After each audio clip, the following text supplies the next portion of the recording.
Hey, sports fans. If you want to stay in the know with the latest news surrounding the Oregon Ducks, you need to listen to the weekly Webfoot Review podcast on iTunes and Spotify. I'm Jordan Schultz, and every week I'll be here breaking down what's going on in Eugene and how it affects Oregon's football and basketball teams. So if you want unfiltered news and opinions delivered by a lifelong Ducks fan, subscribe to the weekly Webfoot Review on iTunes and Spotify. Go Ducks! I timed it out just right. Hey, what's up, Blazer fans? Welcome to the Blazers Edge podcast. I am Tara Bowen-Biggs, joined as always by Blazers outsider Danny Marang. Danny, how's it going? You thought you got rid of me. I'm back, baby.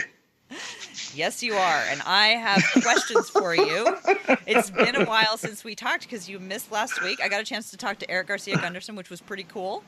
We were talking in the media room the other day, and Flex. I was like, yeah. And you're gonna come on and bring your Kevin Love propaganda on the pod.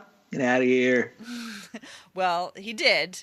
And, I don't even know where things are. Like, so much has happened lately in all the rumor mill stuff going around with, also some people who were in the conversation now being off the table. Blake Griffin, can't play or, is out for the season. Let's see who else who's been associated with just about every team in the league is now no longer available. But who's sitting in Utah on the bench? Mm-hmm. Could you please tell me, will you talk me, I can't let go of the Blazers going and getting Ed Davis, who is currently not being used, getting DMPs in Utah for the Jazz. I don't even know what to say about this. I'm so upset about it. He's living that easy like Ed Davis life. Do you think that's what Ed Davis wants, to be sitting on the bench? No, he wants to play. So what's going on there? What I understand I think is he's not fitting in with their current schemes. Which is kind of weird because he plays the Rudy Gobert role pretty damn well as far as like tracking the roller or tagging the roller and playing in between and playing a good, sound, strong defensive scheme, being on a string, being that anchor, communicating, good to great offensive rebounder, solid defensive rebounder, can be switchable on the perimeter if they need it. Like, you would think Ed Davis would be perfect there, but for whatever reason, it's just not clicking. And I mean, maybe it's off the court things. Maybe it's just not a great relationship with his teammates, and it's not necessarily a bad thing. It's just, haven't you ever worked somewhere where you're like, it was cool, but it wasn't the best for you, and you were just like, you had nothing against anybody, but like, I think I can do better than this. I think that's that kind of situation. The problem is, I know where you're going here, is that what can Portland do to get him, right? Yes. I mean, I know it's a pipe dream, but it's out there, and you know how beloved Ed was and how important he was to Damian Lillard. We heard all those stories about Damian Lillard being disappointed when Ed was gone. And, Ed provided, he was steady like a rock. He was always there. He always knew exactly what he was supposed to do. He always showed up on time. He was, whether it was to practice or in a defensive rotation, Ed was not late. He was there when he was supposed to be there. He was reliable. He's not on a big contract, and maybe that's the problem. And also, I know that he is, on the older end, so he's not somebody who, the Portland, I would think, would build many around, for the many years in the future. But why not bring him to better placement than Powell? Yes, thank you. I hadn't even thought about that. Thanks for bringing up Powell again. I thought we were done with Powell, but he keeps cropping up in the media. Yeah, so why not? Your disdain for Pau Gasol is still one of the weirdest things to me, but it's all right. Everybody has theirs. I'm very random, Dan. Come on. I mean, it's that part of it's on brand.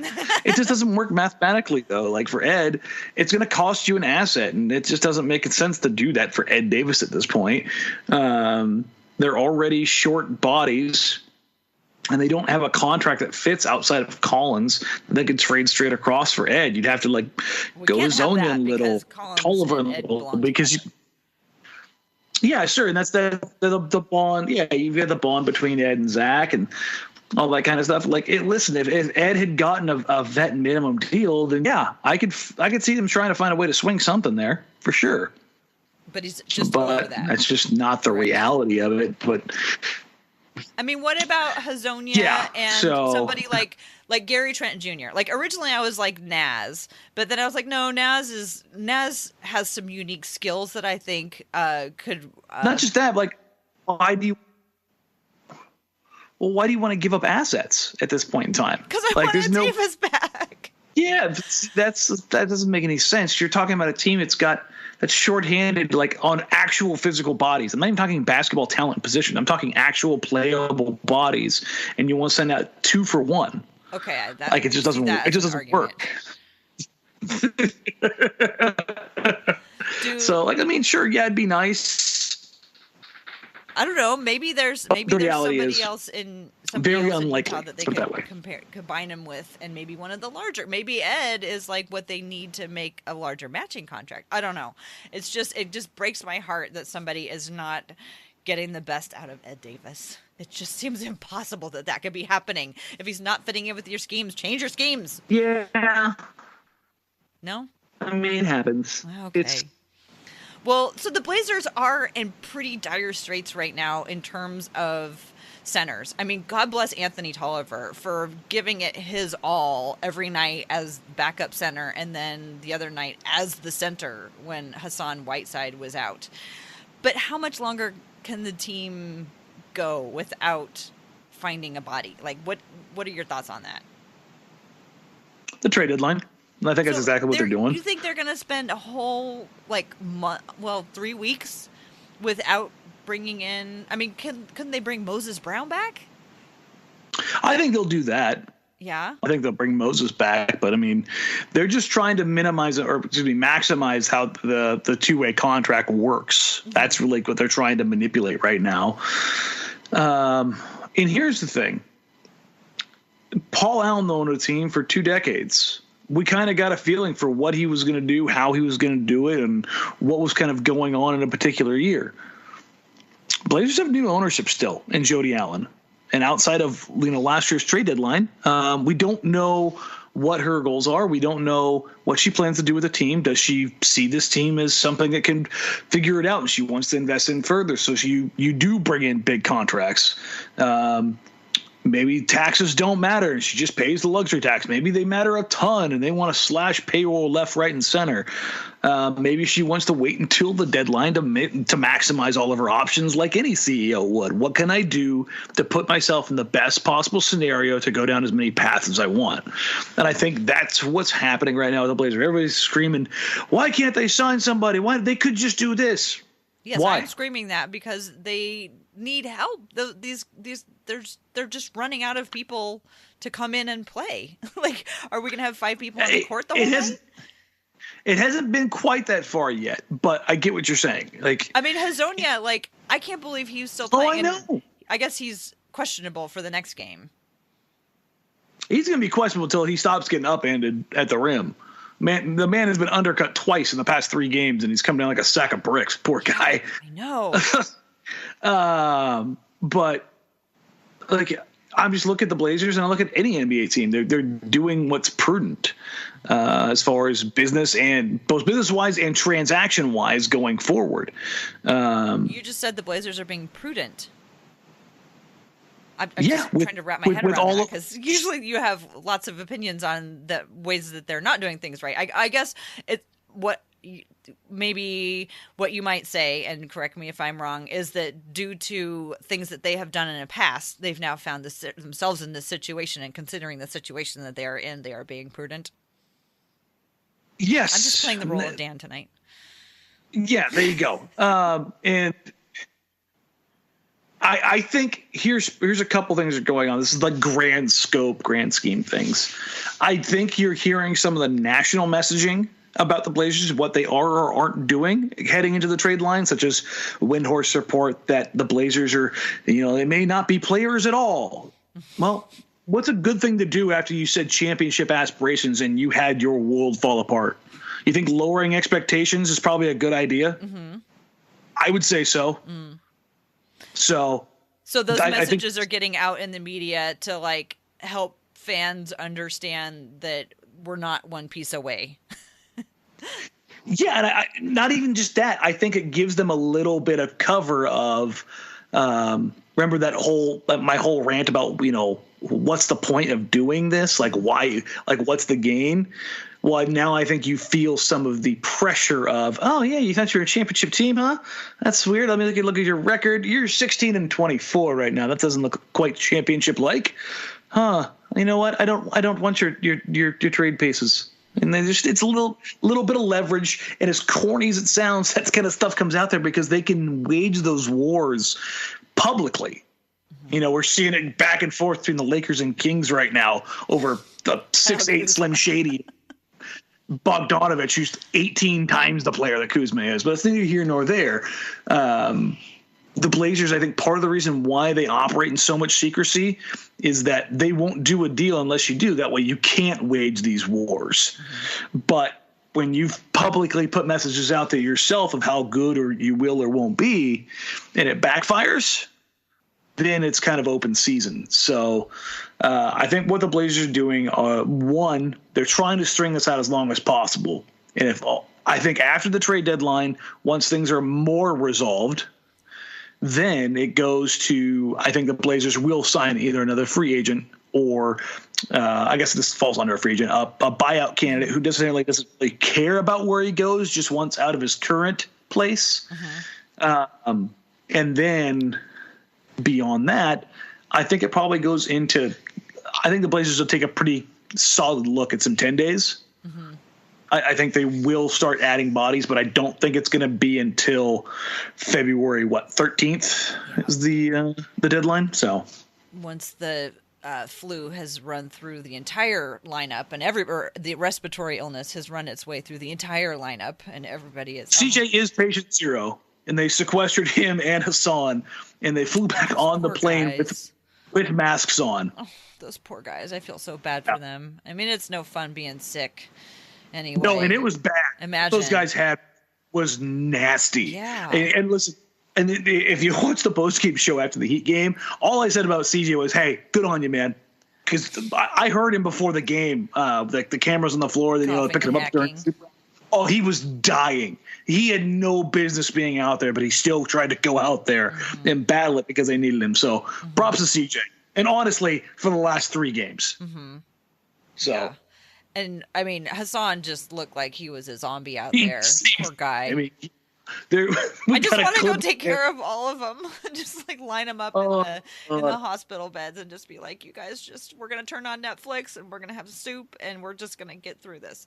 Okay, but speaking of getting through this, and speaking of the trade deadline, that's my transition. Speaking of the trade deadline, things seem to be progressing positively for a return from Jusuf Nurkic sometime around the trade deadline. That's what we seem to be hearing. Or February 21st. That's your date that you're guessing? Yeah, back from the All-Star break. Okay, so that's your guess. So after the All-Star break. One thing that I've kind of been a little bit worried about is, what do you think the expectations are we should have for Nurkic when he comes back? Because I mean, and he's stoking the fires too, because he's obviously really excited to get back. So, but like, what's reasonable for us to think about what he can achieve as he works his way back in? Honestly, game 1 and mine 0 expectations. Let's just see how the biomechanics look. Mm-hmm. God, let's see. It looks amazing. Yeah, let's see how you move, big fella. Let me see how you move when you're going shoulder to shoulder with guys. And realistically, if he's gonna play here in the next month, which sounds about right, we should be getting news on him resuming basketball activities, like full on 5-on-5 contact here very soon. Like what all those mean when they say, so and so is resuming basketball activities? Like what are the steps that? That means you're usually out of physical therapy or out of treatment or whatever the situation is, and you're doing cutting, running, moving drills. Okay. So a lot of the times when you're resuming basketball activity, it's usually a lower body injury, leg, knee, ankle, hamstring, and so you're getting back to running. So it's drills, and then after drills, you work on like 3-on-3, 3-on-3 non-contact, and then 3-on-3 and 5-on-5 contact drills. Yeah. So the non-contact, the 3-on-3 non-contact, and mostly like shooting drills, stuff like that. Okay. And so you think we should be hearing about that? We should be hearing contact soon. here. We should be hearing about 3-on-3, 5-on-5 contact very soon. Okay. So because he's doing basketball activities. I mean, when they put out that video like a month ago of Nurk doing post moves, that was them broadcasting to the world. They didn't put out the video. They let all of the media in, and Nurk just happened to be working out right then and there. So conveniently timed. Oh, so great. Oh my gosh. So when he does come back, do you think they are going to narrow the playbook in order and build on things, or is it like they're going to wait until he's like fully ready to just do whatever needs to get done? Yeah, I think they're going to have the playbook there, but here's we've kind of talked about this a little bit over the last couple months. When he comes back, my belief is that he's a starter. Mm-hmm. And everybody's like, oh, he's not just going to come on. Number one, if the Blazers make a move for a power forward or a backup 5, and that guy's there, and Jusuf Nurkic is playing, Jusuf Nurkic is starting. Like, just put that idea out of your head as far as like pecking order and stuff like that goes, because this is Nurk. This is the guy. So when he comes back, you clear the road for him. Even more than that, the physical side of it. If he's going through warm-ups and he's ready to go, why sit him down? Mm-hmm. Oh, why not let him warm up and get right into the game? Meaning he just warmed up, so let's get him in there so that he doesn't have time to cool down, because we're already concerned about him. Exactly. Anyway. And on the mental side of it, why not go back to the same state of mind? Work yourself in that you're the starter for an NBA team. Mm-hmm. Work yourself in. Go through your same drills. Go through your same motions. Go through how you used to go through a pregame, because this is going to be his first basketball game since he broke his damn leg. Mm-hmm. And we still don't know if that's going to have any lingering effects. So put him in the best possible position for 15 minutes a night. Mm-hmm. To do that. And then I think, honestly, my thought is I'm basically going to give him like a week. Mm-hmm. Okay, let's see where is he at? What does he look like? What looks good? What looks like it's still a little bit rusty? And then build out from there. Given the state of the rest of the team, and also I know it's hard to answer this question because we don't know exactly who's going to be on the team afterwards, after the trade deadline. But given what you can guess, like, what do you think the basketball is going to look like? I mean, they'll still be Dame and CJ. They'll add back Nurk, and then we don't know, I guess. I mean, I think they go back to exactly what they were before. You go to but they don't have, Aminu and Harkless, so. No, but I don't think that part of it matters. I think it's more important that you're running things that make sense for Nurk and the guys going forward. And so maybe you give Ant some time with Nurk. Yeah. You let Dame go in his DHO action. You let CJ work with that secondary group of the secondary offense, and then you give Ant some time to work with them. But I think it's a lot of DHOs. I think it's a lot of pick and roll, and then short roll action for Nurk, like catching and making decisions, trusting his legs coming down, in the paint in between guys, and then making decisions. Because that's the thing, like, other than, game shape, you got to make sure your mind's, at the right speed. Mm-hmm. And so getting him back, and that's part of what made him so amazing, is that he has a preternatural ability that you see from a lot of these European Balkan bigs who they process the game a little bit better because they play it either naturally or they grew up playing as a guard. Mm-hmm. How excited do you think Dame and CJ are to be getting his screens back? Through the moon. Just absolutely thrilled. Oh. Every guard in the league would kill to have Nurk setting screens for them, and for them to get him back, they are about that. Is setting a screen like riding a bicycle? Yeah, no, he'll be the same people, I guess. Yeah, he'll know. Maybe he gets a little bit of weird timing, but I think if anything, he's going to get called for like holding the screen a split second too long. Or maybe sliding a bit too early. Well, sometimes you have to stand there while people like fall down along the side of your body because you're so giant, and they. Yes. Oh, it's gonna be so good. But I want to make sure that my expectations. Your mind is ready. Because I don't want too much to be on him, and things not go so smoothly as we're envisioning. I mean, you've heard me talk about this off air for damn near since it happened. The idea that they're not going to do anything stupid with this. Right. They know how careful they need to be with this. They're not going to put any expectations on him. There's not going to be any timelines. The only thing that you're going to hear is minutes restriction and whatever doctor jargon of how they go about things. We're going to refer to the team. We're going to refer to the team when I say the team, the medical team, and we'll talk to Nurk. That's all you're going to hear about it until he's pedal to the floor, 100% ready to go. That's how it's going to be. They're going to baby the living hell out of this, and they should. I really wish that while he's been out, that they would have had him do a few interviews, because I think he would be a great temporary sideline reporter. Oh God! Well, the problem is you got to make sure you got to worry a little bit. Yeah. Nurk might sneak an F-bomb in there every now and then. So if you're doing it, you got to make sure it's taped. Yeah, you can't go live. I would take that. He could do some pregame interviews. I mean, I guess they had Hazonia do one the other day. He got Whiteside, yeah. Give Nurk a microphone and have him out there interviewing the guys. He and Brooke could do some stuff together. I think that would be amazing. Well, fantastic. Kidding me?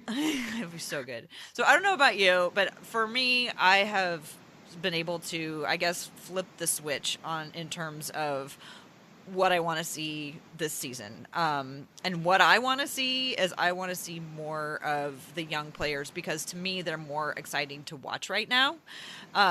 Every time Anfernee, and you can relate to this, every time Anfernee steps out on the court, I know something fun is going to happen.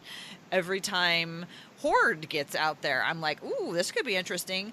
I'm not quite sure why we haven't seen Little very much recently, but give me your rundown on, and Gary Trent Jr. too.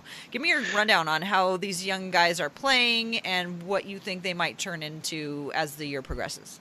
I'm Jillian Weinberger, host of The Impact, a podcast from Vox about how powerful people affect the rest of us. This season, we're looking at the big ideas from all the people running for president in 2020. Hit this opioid crisis head on. Public option. Move away from fossil fuel to energy efficiency. And it's going to be a great wall, and it's going to work. A lot of those ideas have actually been tried before, like that wall Trump wants to build. Nogales, Arizona has had one on its border for decades. I don't understand why individual people have a right to have a fence, and yet a country can't.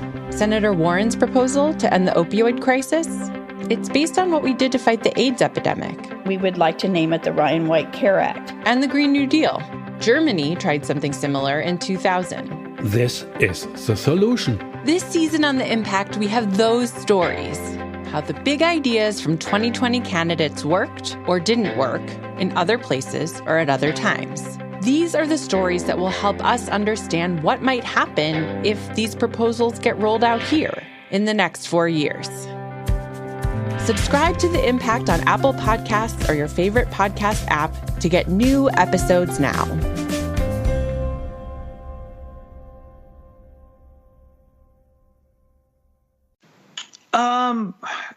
Hoard and Little are a lot alike. One's just the slightly smaller version in Nassir, and we're not talking like one's a 3, one's a 4. They both have 7-foot wingspan or 7-foot plus wingspans with big bulky shoulders and long strides and quick twitch athleticism, and they both have that hustle gene. They just can't seem to turn off. They're and both so defensive minded. Is that what you're saying? Yes. No, they're not just defensive minded. They just have a preternatural inclination to being aggressive. Particularly on loose balls, on rebounds, both offensive and defensive putbacks. They just have that timing. They're very utilitarian type players. Useful. They just do things. And I know it sounds weird, but you need guys on your team that just do stuff. And you look down and you're like, God dang, he did a lot tonight. You don't really realize it. I'm not talking about in the box score. I'm talking about, in what your coach's huddle is. You're like, oh, wow, he had a lot of closeouts. Wow, he contested a lot of guys. Wow, he switched on a lot of screens. Like all the little things that, they're keeping track of internally of, things that make them a successful team on a night in, night out basis. Those are the kind of guys that do that kind of stuff. Why do you think Little was drafted and Hoard wasn't? Part of it's probably pedigree. Nassir was a top 5 prospect coming out of high school. Okay. So just like the narrative behind him is like you'd heard his name a lot. Yeah. I mean, Nassir was a legit prospect coming out of high school. He was one of those ones where you could easily be talked in it. And he went to North Carolina. Now, they both went to North Carolina schools in Wake Forest and North Carolina, but there's a pecking order. And as I'm sure they'll all tell you, they're all number 1. Unless you're Carolina Blue or Tar Heel Blue, Duke. I kind of sold myself out there as a Duke hater. Whoops. Nobody knew that. Yeah, well, the fact that I tweeted for like 5 years straight, never trust Duke players. Okay, we'll talk about Gary Trent Jr. I mean, Gary's a guy who I got to watch really young at Hoop Summit, and I think I said about him, I could see him being an 8-9 year guy in the NBA just by the way he gets his shot off, and he shoots it confidently. And I was talking to a couple scouts at the game the other night just about Gary in general, and we started talking about Luke Babbitt and who was another? Well, Pat Connaughton, because it was the Bucks game, and how if you've got a shot that you get off consistently and everything in your shot looks good, it just doesn't fall. You're just like, why isn't this falling? Chances are you're probably a pretty decent shooter. Oh, Jake was like that for 2 years. Yeah, Jake was. Yeah, exactly. Again, I know there's a prototype. I'm talking about good-looking shooting white dudes here. Like I get it, but there's something to that in the sense of like, yeah, no, I can see that. When I look at Gary, that's what I see. Like the shot looks good. He's taking his shot on time and in the right spots. He's creating off the bounce a little bit. He's showing just a finite amount of secondary playmaking. Like I can easily see him being a guy that sticks in the league like once it clicks. I just don't know if it's going to end up being here. He may be a guy who it's year 4, year 5, where like, oh, there it is, boom. And now all those little things that weren't quite right. It's like I used this example the other night. I'll use it again. It's like it's not square peg round hole as far as like everything coming together for him. It's more like octagon peg round hole. Like it fits, and some nights it works, but it's not perfect yet. But you smooth those edges down, and all of a sudden, yeah, I can see it kind of coming together and working for him. Dang, that was nice. Did you work on that one for a while? I appreciate that. That was a good one. I have one every now and then. Well, so in terms of, we haven't gotten to Simons yet, but in terms of Hoard and Little and Trent Jr., like I keep thinking that we're going to see more of them. Yeah, the Blazers are invested in them. Absolutely. Because Hoard, I mean, the Blazers hadn't used a 2-way contract before ever, and now they have that dude playing in actual games. Well, isn't Moses Brown a 2-way contract? Yes, this is the first time they've ever used them. Was this year. Okay. When Stotts said that in a press conference, he said that this was the first time, and I wasn't sure if he just wasn't thinking about Moses.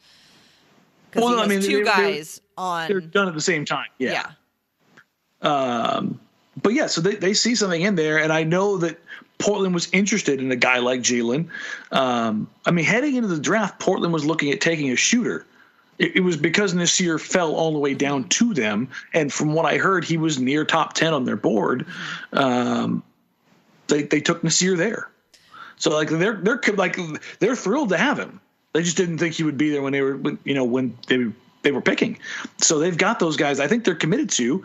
The same with Gary Trent, even though he's a second-round pick, they split up part of the MLE and gave him that. So, right. And that was to kind of secure his services for 3 years.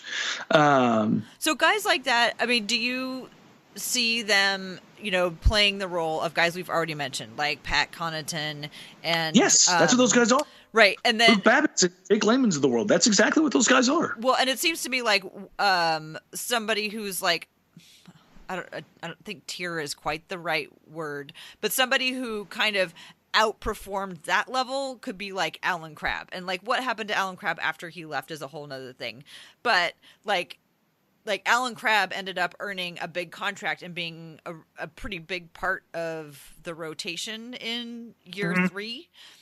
I mean, I'm trying to figure out if Alan Crabb was a bigger deal than Layman and no, he had one, or they just learned their lesson after offering him that giant contract. They the year that he was in. Yeah, they saw something that wasn't there. That's what happened with that. And then the push came to shove. They had to do something, and they needed a wing, and they spun the roulette wheel, and they landed on Alan Crabb. I mean, they're like, well, pay him, pay somebody else. With him, we can maybe trade it down the road. Well, Brooklyn saw Alan Crabb. And then Portland was like, what do we do? Let's match. Yeah. But that's a good point as far as and you need those guys on your team. Like that's what makes Milwaukee good. Let me rephrase this. Having the best player on the planet makes Milwaukee great. Having those other guys makes them good. Like that's like having Pat Connaughton, Ersan Ilyasova, and all these guys that fit in behind. Like there's guys on that team that don't play who would be like seventh men on other NBA teams. Like you just look at it and just like, what the hell? As the chances are, Portland's probably not going to get Giannis. I mean, I'll just probably put it out there, but it's so dash. But what do you see with any of these guys? Like, what do you best case scenario? Like he burst through his ceiling and, really turned into Pascal Siakam or one of the Fred VanVleet. Like which one of those guys on the Portland's roster do you think has the most potential to be somebody like that? Not including Simons. We're going to talk about him next. Oh yeah, no, I knew you were going with this. It's Nassir. Like the comp that I think I came up with him when I first really saw him play, which was Gerald Wallace. Like that'd be a really good player. Yeah, like everyone's like, oh, he can't shoot. You know what's great to have on a team? A guy that with absolute reckless abandon dunks on your opponent nightly. Just shoves the ball down their throat on every possession and puts an opponent on their heels the entire night while also being a tenacious defender, rebounder, an absolutely insane human being. Do you think? Yeah, that. Do you think an aggressive dunker like that fits in with the way that they've played basketball? Because it's just what? I mean, or is it that's just something nobody doesn't fit in? Like they don't have that at all. They it hasn't fit in because they haven't had anything near that. That's what I mean. Like nobody fits in like that because they haven't had someone like that, or like they've never gone out to try to aggressively find somebody like that because it doesn't fit in with the way they play. I don't think it has anything to do with the way they play. Like they realistically they need that. Yeah. Every once in a while Naz is really good at getting those really well-timed dunks. And it's just that's the kind of guy you look at and he's still stupid young. So you just kind of look at him like, it's very, very, very easy for me to see Gary becoming a bigger it's a bad example, but the way he moves reminds me of him. Patty Mills. He has that. It's not quite as fast, but his stop-start just kind of run you ragged around the perimeter all night. Stop on a dime, pull up on three. Like I think he could have a career kind of thing. Yeah, but he does it more like Patty, where JJ's is just I'm going to time this perfectly off this screen, and I'm going to dip my shoulder. It's like he just knows how to run guys. Where Patty's like, you know what? I'm in better shape than you. Good luck. And he just goes and runs, which is really hilarious because he came in the league as a chubby guy. But it's like Patty's the kind of guy who's like, oh, got you here. Nope, got you here, got you here. I see Gary doing that where he fakes a back cut, comes back up, drops back down below, curls off another one, and then, just he kind of gets the hips going the entire time. And you're like, God, that would just be hell to cover. Yeah. But it was that Patty, his shot was inconsistent when he came in the league. And that's what Portland gave him the chance. And it was like, oh, okay, no, you got yourself in shape and you figured this out. And San Antonio kind of, took him on. Not that Gary has those issues now, but I can see him being like the second part of his career being a 10 to 12, 13 point a night guy who's like your eighth man, like your super stud eighth man. Like, and that's where he could be like a decent sixth man for some teams. He'd be a obscenely good seventh, eighth man, like what the Spurs had when they had, Manu and Mills coming off the bench. Okay, now the time has come for us to talk about Anfernee Simons. What I'm wondering is, given the state of the team and the roster and the injuries and all that stuff, how do you think the Blazers are looking at the best way to develop Anfernee? They're still taking their time with him. They're giving him opportunities when he looks like he's got it going, and they're not putting the pressure on him if he doesn't seem like he does. Okay. That's been my takeaway. I wish there were nights that they gave him more minutes. I want him to take on more. But outside of the starters, he's the only one playing more than 20 minutes a night really over, I think, the last, 12 games. So let me go back to 15. I had it earlier. Yeah. So he's the only one playing over 20 minutes in the last 15 games other than the starters. So and really the last 10, he's been kind of where I thought he'd be. My problem is more about the opportunities that he's getting or not getting. So how do you feel he's doing this year at getting his own shot? Has he just always been good? Do you think you've seen improvement? I think that's his most elite skill, is creating his own shot. I think he can get his own shot wherever he wants off the dribble. Where I've seen him over the last couple of weeks is try to focus particularly more on the pick and roll, trying to create a little bit for the roll. But since Scal went down, that's kind of difficult for him. He doesn't have the timing yet, or maybe not even the trust with some of the guys he's rolling with.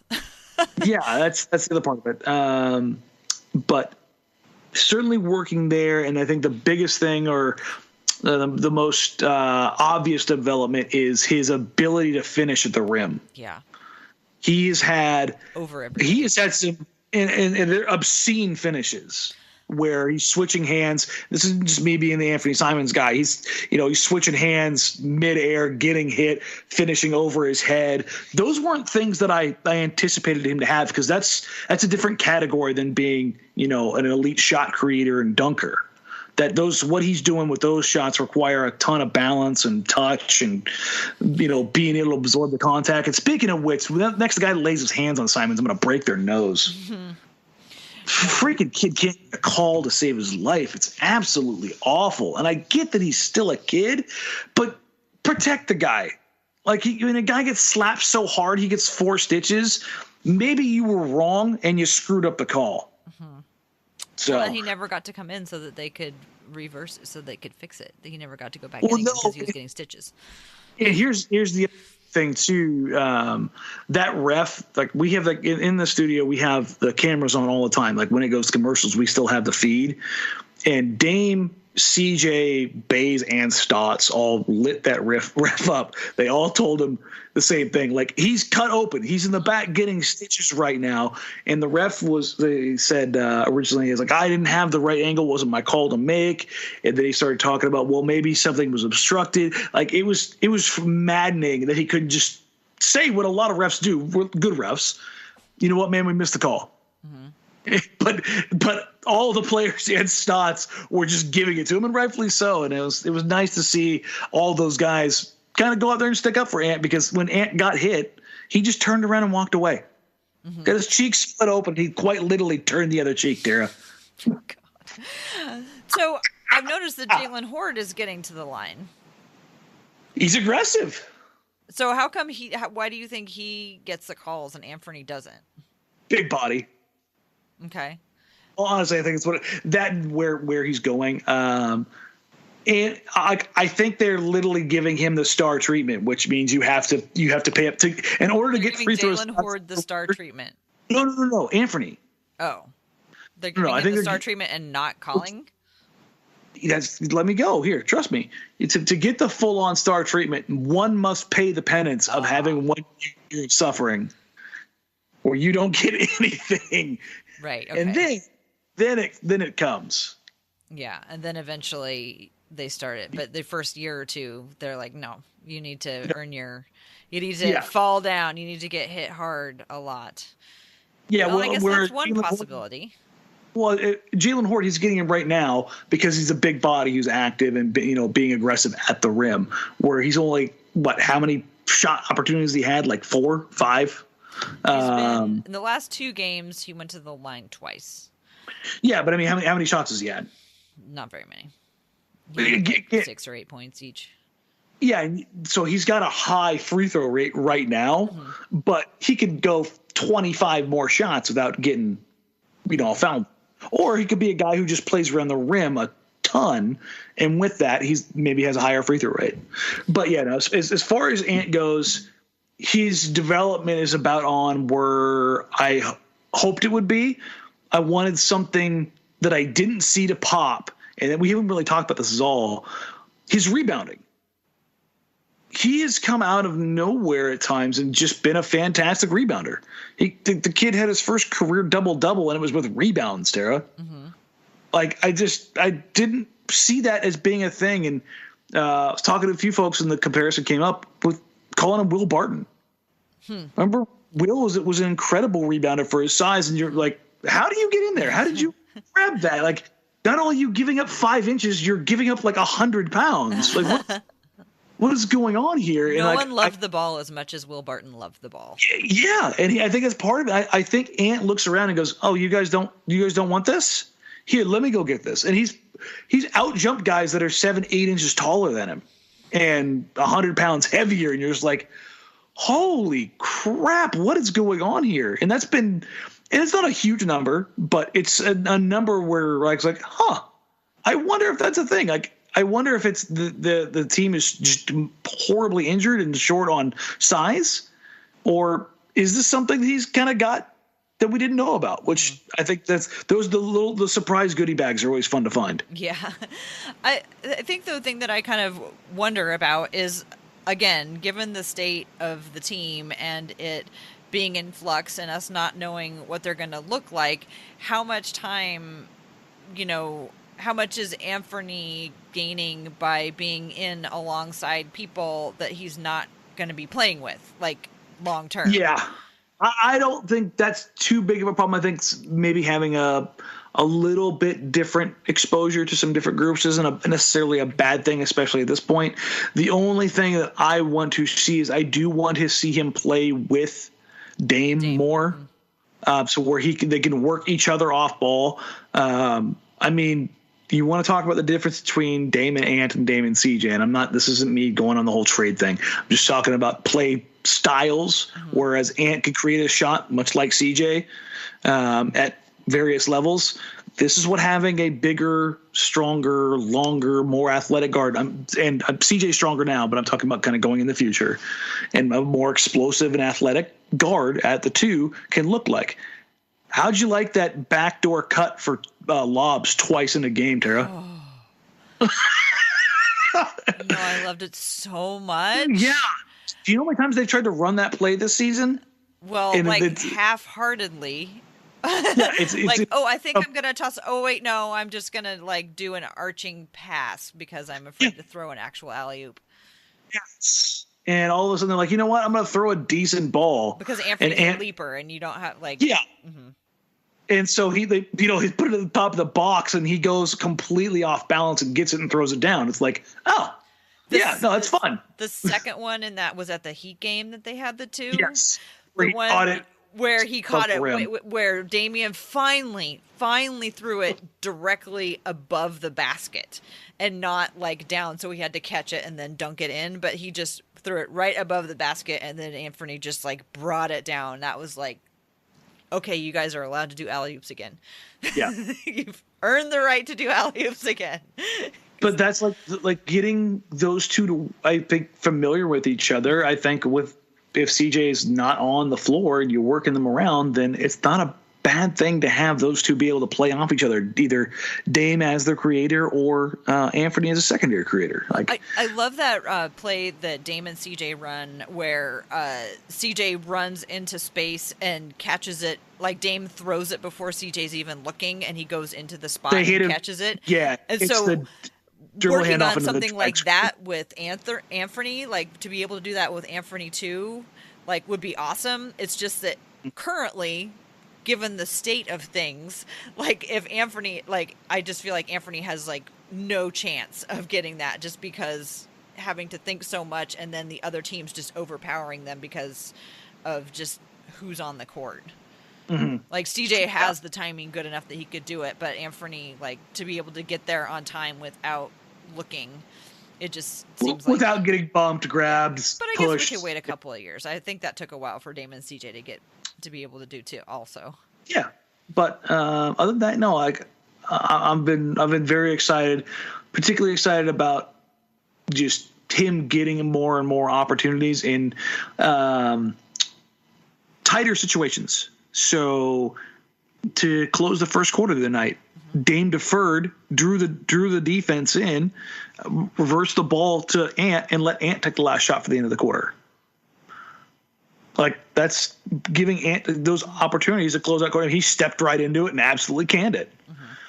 Like I think those the kind of things are the kind of things you're looking for as far as like important developments. Hey, does it mean anything really? No, but do you now have something on tape that shows the young man that you're capable of stepping up and knocking out a shot as the clock expires? Mm-hmm. Like those are they're very, very subtle things, but those are the kind of things that I look at and go, okay, yeah, no, this is good. These are building blocks. Do you feel like like I mentioned earlier how I felt like I'd kind of like flipped a switch in terms of how I'm watching the games this season? Are you there or have you been there for a while? Yeah, I've been there since December like 5th. Uh-huh. So something like that. Whenever Rodney Hood went down? Yeah. Or Zach Collins or it was pretty down when Zach went down, and then when Rodney went down, I was completely done. Uh-huh. Yeah, so, it's definitely different in how I thought I would watch the game versus how I am watching the game. Mm-hmm. So the last Women's Hoops and Talks meetup it was during the Miami game, so we had a lot of time to talk. Yeah. And it was cool because we spent a lot of time talking about, why we follow the team even when they're not winning. Like, people remembered what it was like, in 2000, 6 or 5 when nobody was there and they would have the entire row to themselves or the whole entire section to themselves, but they went because the Blazers had always meant something to them.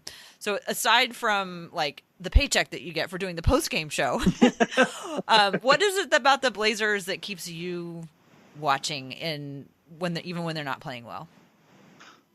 I still love basketball, and there's always guys up and down the roster, like there's always guys that I'm going to find and be more in tune with.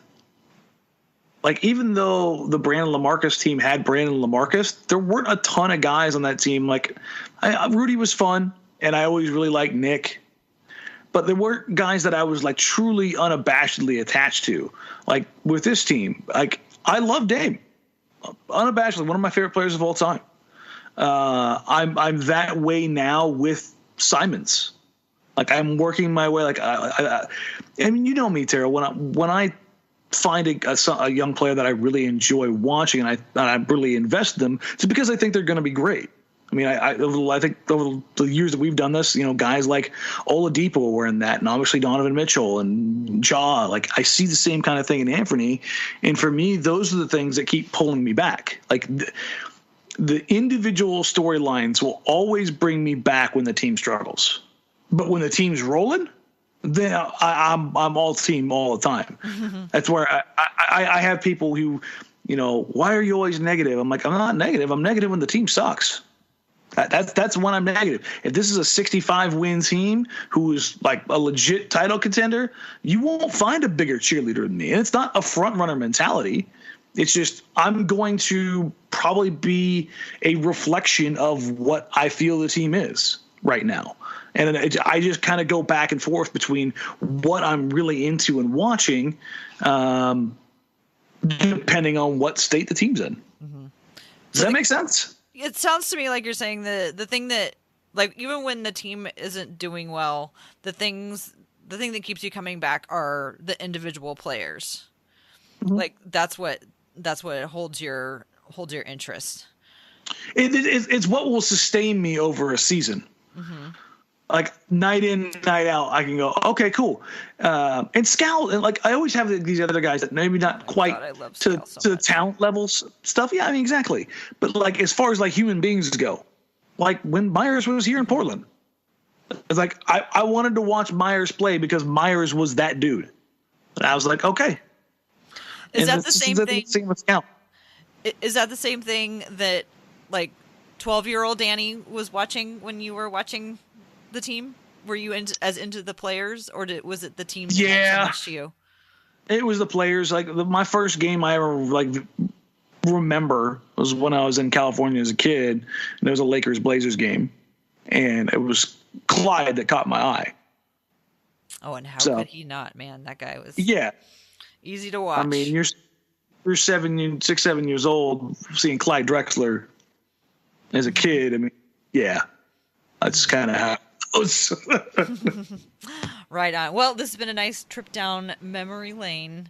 We're going to find all kinds of things to keep us occupied as the season unfolds, as we wait for the return of Jusuf Nurkic and the reestablishment of equilibrium, I guess maybe we could call it. Listen, let's just make it there. Yeah, let's just make it to the deadline. And here's the thing: everybody's like, "Oh, you're going soft on the Blazers." No, they have an opportunity to make some changes at the deadline. So I'm giving them that built into their season an opportunity to make changes at the deadline. Yes, so I'm giving them that opportunity. Mm-hmm. Now, if they get past that deadline and things haven't changed, whoo, doggy. They're gonna. Whatever they do is gonna be something completely different than we all thought that they were gonna do. And it's going to be like, what are you doing? And then eventually it'll all turn out fine. But they always zig when we think they're going to zag. They just always do, it seems like. Tara, I was going to try to go to bed on a good note. That is a good note. I'm just saying, like, don't get, have an open mind. Know what's going to happen. But we should wrap it up. Yes, we should. Let's see. I'll give my stuff, and then you do your stuff. I can be found on Twitter at TCBBiggs. You can follow the Hoops and Talks podcast at Hoops and Talks, and it will also show up in the Blazers Edge feed on Thursdays or Fridays or sometime around the end of the week. So subscribe to Blazers Edge. You will get both of them. Hey, Blazers Edge night is it's time to start buying tickets for that. I'm still trying to figure out what I'm going to Yes, March 17th. Yeah, you got to figure that out. March 17th against Timberwolves. Every time I got an LA, I brought one, but I feel like if I did that this year, they would like barely get any tickets. But that's kind of the situation I was in last year, and then all of a sudden they went on a tear, and I think I had to buy like 15 tickets. Yeah, I'd say it was like 13 or 15, yeah. Yeah, so I don't know. If you think of something, let me know.